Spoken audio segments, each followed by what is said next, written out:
El día de hoy estamos ya en la sesión número 22 de la serie Creer. El tema de hoy que vamos a estar analizando es el gozo. Y nos vamos a tratar de responder la pregunta: ¿qué nos da verdadera felicidad y contentamiento en la vida? Y es una pregunta profunda, es una pregunta verdaderamente este, importante analizarla, sabiendo que Dios debería ser la fuente de plenitud, en quien hallamos felicidad y contentamiento en la vida. El versículo lema de hoy está en Juan capítulo 15, verso 11. En palabras de Jesús dice: les he dicho esto para que tengan mi alegría y así su alegría sea completa. Jesús diciendo que parte de su enseñanza era para que nosotros pudiéramos obtener el gozo, la alegría que proviene de Él, y que nuestra alegría sea completa. Necesitamos del gozo del Señor en nosotros. Necesitamos su gozo en nuestras vidas. Necesitamos su gozo haciéndose vida en nosotros. Así que vamos a ir avanzando durante estos minutos con ese propósito. Sobre el gozo, nuestra creencia fundamental del día de hoy es que a pesar de nuestras circunstancias, sentimos contentamiento interno, entendiendo nuestro propósito en la vida. Lo puede leer conmigo, dice: a pesar de mis circunstancias, siento contentamiento interior y entiendo mi propósito en la vida. En la Nueva Traducción Viviente, el versículo clave de hoy, que es Juan 15:11, dice: les he dicho estas cosas para que se llenen de mi gozo. Así es, desbordarán de gozo. No solamente para que nuestra alegría esté completa, sino que ésta se refleje en nosotros, abunde en nosotros. De hecho, si usted presta atención, la semana anterior estuvimos hablando acerca del amor, hoy acerca del gozo. Y la próxima semana vamos a hablar acerca de otra virtud del carácter cristiano, un carácter que refleja a Cristo, lo que en Gálatas se llaman los frutos del Espíritu. Y cuando hablamos de gozo, tenemos que hablar inevitablemente acerca de la fuente de nuestro gozo. De la fuente de nuestro gozo. Dice el Salmo 16, verso 11, dice: me has dado a conocer la senda de la vida. Me llenarás de alegría en tu presencia y de dicha eterna a tu derecha. Me llenarás de alegría en tu presencia, dice el Salmo. Y cuando hablamos de la fuente de gozo que tenemos nosotros, los hijos de Dios, la fuente de gozo que el Señor preparó para la humanidad, tenemos que hablar acerca de Jesús. Y en Lucas 2 hay un relato maravilloso en el cual quisiera que reflexionemos hoy. Y para eso vamos a usar uno de los videos que produce el Lumo sobre Lucas capítulo 2. Así que vamos a ver un video corto de unos 4 minutos en el cual vamos a ver una dramatización del texto bíblico de Lucas capítulo 2, versos del 1 hasta el 24. Así que espero que lo podamos disfrutar y reflexionar en algunas frases que son claves de ese capítulo para nosotros entender quién es la fuente de gozo. Por aquellos días, Augusto César decretó que se levantara un censo en todo el Imperio Romano. Este primer censo se efectuó cuando Cirenio gobernaba en Siria. Así que iban todos a inscribirse, cada cual a su propio pueblo. También José, que era descendiente del rey David, subió de Nazaret, ciudad de Galilea, a Judea. Fue a Belén, la ciudad de David, para inscribirse junto con María, su esposa. Ella se encontraba encinta.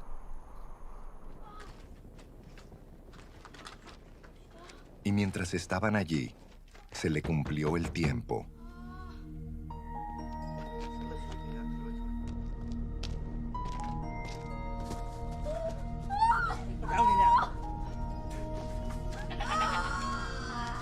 Así que dio a luz a su hijo primogénito.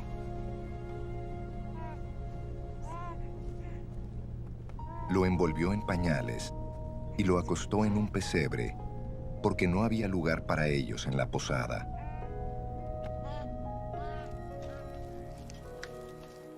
En esa misma región, había unos pastores que pasaban la noche en el campo, turnándose para cuidar sus rebaños. Sucedió que un ángel del Señor se les apareció. La gloria del Señor los envolvió en su luz y se llenaron de temor. Pero el ángel les dijo: no tengan miedo. Miren que les traigo buenas noticias que serán motivo de mucha alegría para todo el pueblo. Hoy les ha nacido en la ciudad de David un Salvador, que es Cristo el Señor. Esto les servirá de señal. Encontrarán a un niño envuelto en pañales y acostado en un pesebre. De repente apareció una multitud de ángeles del cielo que alababan a Dios y decían: Gloria a Dios en las alturas, y en la tierra paz a los que gozan de su buena voluntad.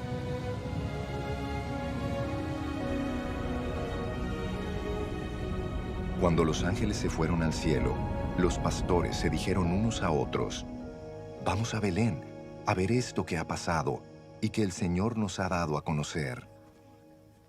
Así que fueron deprisa y encontraron a María y a José y al niño, que estaba acostado en el pesebre. Cuando vieron al niño, contaron lo que les habían dicho acerca de él. Y cuantos lo oyeron se asombraron de lo que los pastores decían. María, por su parte, guardaba todas estas cosas en su corazón y meditaba acerca de ellas. Los pastores regresaron glorificando y alabando a Dios por lo que habían visto y oído, pues todo sucedió tal como se les había dicho. Cuando se cumplieron los 8 días y fueron a circuncidarlo, lo llamaron Jesús, nombre que el ángel le había puesto antes de que fuera concebido.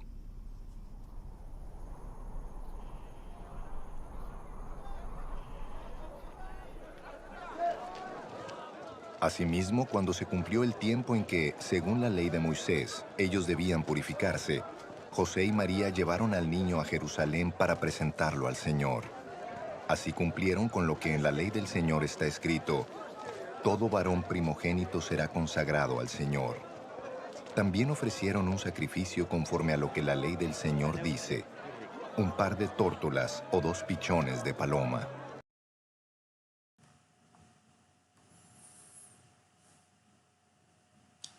Cuando hablamos de gozo, la fuente de él es Dios y su plan redentor para toda la humanidad. Los versículos 10 y 11 de Lucas 2 nos dicen: pero el ángel les dijo, no tengan miedo, no tengan miedo. Miren que les traigo buenas noticias que serán motivo de mucha alegría para todo el pueblo.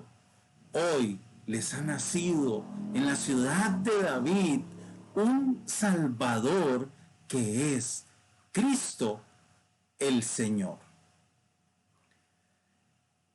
La fuente de gozo es Dios. Y el medio a través del cual podemos obtener gozo es a través de Jesucristo. Las buenas nuevas que llegaron con su nacimiento para culminar el plan redentor de Dios para la humanidad. El medio a través del cual el ser humano podría tener reconciliación con Dios, obtener paz con Dios y el privilegio de ser llamados hijos de Dios a través de la fe en Jesucristo. Por gracia, brindando salvación a la humanidad. Hoy les ha nacido en la ciudad de David un Salvador, que es Cristo el Señor. La razón de las buenas nuevas que traerían gozo y traen gozo hasta el día de hoy a la humanidad. Juan 15:11 dice: les he dicho estas cosas para que se llenen de mi gozo. Así es, desbordarán de gozo. Y tenemos que diferenciar el gozo que proviene de Dios con la alegría o la felicidad pasajera, fugaz, que brindan las circunstancias terrenales. Para entender mejor esto, quisiera invitarles a que veamos un excelente recurso, un video de los que elabora The Bible Project, y este es acerca de lo que significa en el contexto bíblico la palabra gozo. Así que vamos a aprovechar estos recursos que están en las páginas de YouTube de Bible Project y anteriormente el video del humo, para poder comprender mejor este tema. Estar de buen humor es realmente genial, y la mayoría de los idiomas tienen muchas palabras para describir esta experiencia, como feliz, alegre, gozoso y más. Y es igual en los idiomas de la Biblia. En el hebreo bíblico antiguo hay una variedad de palabras como simcha, sazón o gil. En el Nuevo Testamento griego tenemos chara, eufrosune o agaliasis. Cada palabra tiene su propio matiz único, pero todas se refieren básicamente al sentimiento de gozo y felicidad.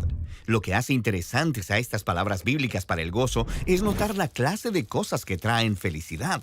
Y también observar cómo el gozo es un tema clave que recorre la historia de la Biblia completa. Empecemos con las fuentes del gozo. En la primera página de la Biblia, Dios dice que este mundo es muy bueno. Así que, naturalmente, las personas encuentran gozo en las cosas hermosas y buenas de la vida, como un rebaño creciente o una cosecha abundante en las montañas. El poeta del Salmo 104 dice que una buena botella de vino es un regalo de Dios para alegrar el corazón de las personas. Las personas encuentran gozo en una boda o en sus hijos. Hasta hay un proverbio hebreo que compara el gozo que un perfume trae a tu nariz con el gozo que un buen amigo trae a tu corazón. Sin embargo, la historia humana no es solo un festival de gozo. La historia bíblica muestra cómo vivimos en un mundo que ha sido corrompido por nuestro propio egoísmo. Está marcada por la muerte y la pérdida. Aquí es donde la fe bíblica ofrece una perspectiva única acerca del gozo. Es una actitud que el pueblo de Dios adopta, no por las circunstancias alegres, sino por su esperanza en el amor y la promesa de Dios. Así que cuando los israelitas estaban sufriendo por la esclavitud en Egipto, Dios levantó a Moisés para guiarlos hacia la libertad. Y lo primero que los israelitas hicieron fue cantar de gozo, aunque estaban en medio del desierto. Eran vulnerables. La tierra prometida todavía estaba muy lejos, pero aún así se regocijaron. Más adelante, los poetas bíblicos miraron esta historia y se acordaron de cómo el Señor sacó a su pueblo con alegría y a sus escogidos con gritos de júbilo. Este gozo en el desierto fue un momento clave, una manera de decir que el gozo del pueblo de Dios no se determina por sus luchas, sino por su destino futuro. Este tema aparece más adelante en la historia de Israel, cuando Israel sufrió bajo la opresión de imperios extranjeros. El profeta Isaías miraba el día en el que Dios levantaría un nuevo libertador como Moisés. Ahí es donde los rescatados del Señor volverán a Sión con gritos de júbilo, con alegría eterna sobre sus cabezas. Gozo y alegría alcanzarán. Mientras los israelitas esperaban, ellos eligieron el gozo de anticipar su redención futura. Es por eso que es importante que cuando Jesús de Nazaret nació, fue anunciado como buenas nuevas que traen gran gozo. Se nos dice que Jesús mismo se regocijó y agradeció a Dios su Padre cuando empezó a anunciar el reino de Dios. Él incluso enseñó a sus seguidores el mismo gozo en el desierto, diciendo: cuando las personas los insulten o persigan por seguirme, regocíjense y alégrense, porque su recompensa en los cielos es grande. Después de su muerte y resurrección, Jesús comisionó a sus seguidores a ir y anunciar las buenas nuevas de que Él era el Rey resucitado del mundo. Conforme lo hicieron, las primeras comunidades cristianas eran conocidas por estar llenas de gozo, incluso mientras eran perseguidas, como cuando el apóstol Pablo estaba sentado en una sucia prisión romana. Él podía decir que ha elegido el gozo, incluso si va a ser ejecutado. Él le llamó a esto el gozo en la fe o gozo en el Señor. Él creía que era el gozo del Espíritu de Dios una señal de que la presencia de Jesús está contigo, inspirando esperanza en medio de la dificultad. Cuando crees que el amor de Jesús ha vencido a la misma muerte, el gozo se convierte en algo razonable en la oscuridad de las circunstancias. Ahora, esto no significa que ignoras o suprimes tu dolor. Eso no es saludable ni necesario. Pablo frecuentemente expresó su dolor al extrañar a seres amados o al perder amigos o su propia libertad. Él lo llamó estar entristecido, pero siempre gozoso. Eligió confiar en Jesús, en que su pérdida no sería la última palabra. Esto es muy distinto al trillado consejo de que pongas una sonrisa en tu cara. El gozo cristiano es una profunda decisión de fe y esperanza en el poder de la vida misma y el amor de Jesús. Y de eso se trata el gozo bíblico.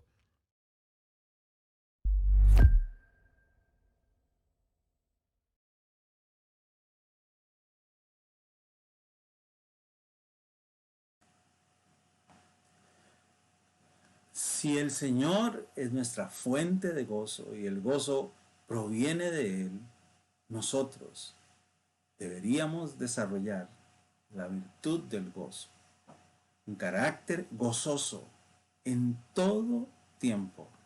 En todo tiempo deberíamos mostrar el gozo del Señor, sin importar las circunstancias que estamos enfrentando, las circunstancias que vivimos en el día a día. Así que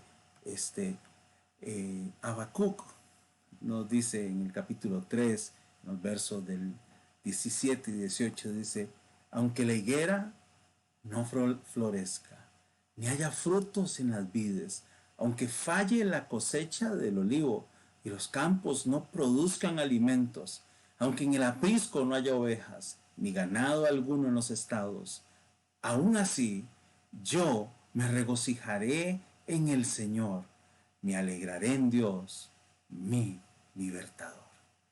Un corazón lleno de gozo en medio de las más duras pruebas, y un gozo que perdura aún en los momentos de paz y en los que todo transcurre bien. El gozo del que estamos hablando debe provenir de Dios. No es una característica humana frecuente encontrar gente que naturalmente tenga gozo cuando todo marcha como no deseamos, donde hay escasez, donde hay problemas, donde no salen las cosas como las planeamos o como las deseábamos. Aquí Habacuc nos dice que sin importar cuán mal parezca la situación, cuán mal esté el pronóstico, aún así me regocijaré, dice Habacuc, en el Señor, y me alegraré en Dios, mi libertador. En el libro de Santiago, en el capítulo 1, en el verso 2 en adelante, se nos dice esto: hermanos míos, gozaos profundamente cuando os halléis en diversas pruebas, gozaos profundamente, tengan un gozo extremo, aun cuando se encuentren en diversas pruebas, sabiendo que la prueba de vuestra fe produce paciencia. Pero tenga la paciencia su obra completa para que seáis perfectos y cabales sin que os falte cosa alguna. La prueba produce madurez, moldea nuestro carácter. Y aún en la prueba podemos tener un profundo gozo. El apóstol Pablo escribe en Filipenses 4, en el verso 11, en la parte final y hasta el verso 13. He aprendido a estar satisfecho, dice Pablo, en cualquier situación que me encuentre. Pero dice, he aprendido a estar satisfecho. Podríamos sustituir esa palabra con gozo. He aprendido a estar en contentamiento, en cualquier situación que me encuentre. Y vea los extremos que menciona Pablo. Dice, sé lo que es vivir en la pobreza y lo que es vivir en la abundancia. He aprendido a vivir en todas y cada una de las circunstancias, tanto a quedar saciado como a pasar hambre, a tener de sobra como a sufrir escasez. Todo lo puedo en Cristo que me fortalece. El Señor es la fuente de fortaleza y Él es el que nos da su gozo para estar contentos, satisfechos, agradecidos, en paz, a pesar de las diversas circunstancias que enfrentamos en la vida, en la pobreza, en la abundancia, cuando estamos saciados o cuando tenemos hambre, cuando tenemos de sobra o estamos con escasez. Todo lo podemos en Cristo que nos fortalece. Acudamos al Señor y que nos fortalezca, porque el gozo del Señor es lo que nos fortalece. Salmo 31, el verso 7 dice, me alegro y me regocijo en tu amor, porque tú has visto mi aflicción y conoces las angustias de mi alma. El salmista expresa que en el amor de Dios encuentra alegría y regocijo en momentos de aflicción y de angustia. Pareciera contradictorio, pero es que el gozo de Dios tiene esa capacidad de bendecir nuestra vida, fortalecer nuestro carácter, llenarnos de paz para enfrentar todo tipo de situaciones. Salmo 28:7 dice, Él es mi fuerza, Él es mi fuerza, el escudo que me protege de todo peligro. En Él confié y Él me ayudó. En mi corazón hay tanto gozo que prorrumpo en un cántico de alabanza a Él. Cuando tenemos una relación con Dios, Él nos fortalece, Él nos protege y en Él podemos estar confiados y clamar por ayuda y podemos incluso encontrar un gozo que debería producir en nosotros el deseo de alabar y glorificar a Dios. En Nehemías 8:10, después de un momento en que se lee el libro, el pueblo está con un montón de sentimientos porque ha escuchado la palabra de Dios y Nehemías les dice, vayan, no estén tristes, vayan, coman, compartan su comida con los que no tienen, porque el gozo del Señor es nuestra fortaleza. El gozo del Señor es nuestra fortaleza. Recuerde, a pesar de mis circunstancias, podemos sentir contentamiento interior y entender mi propósito en la vida. Que el Señor nos ayude a tener vidas gozosas. Les he dicho esto para que tengan mi alegría y así su alegría sea completa. Que Dios nos ayude a tener una vida llena de gozo y que la fuente de nuestro gozo sea el Señor y que podamos tener gozo en cada momento. Señor, gracias porque tú eres la fuente de gozo, porque en ti, Señor, podemos enfrentar todo tipo de circunstancias con regocijo en nuestro corazón, aun en nuestra angustia y nuestra aflicción. Que el gozo que proviene de ti nos llene, nos bendiga. Señor, que tu gozo sea evidente en nosotros, para que nuestro gozo sea pleno. En el nombre de Jesús te lo pedimos. Amén y amén.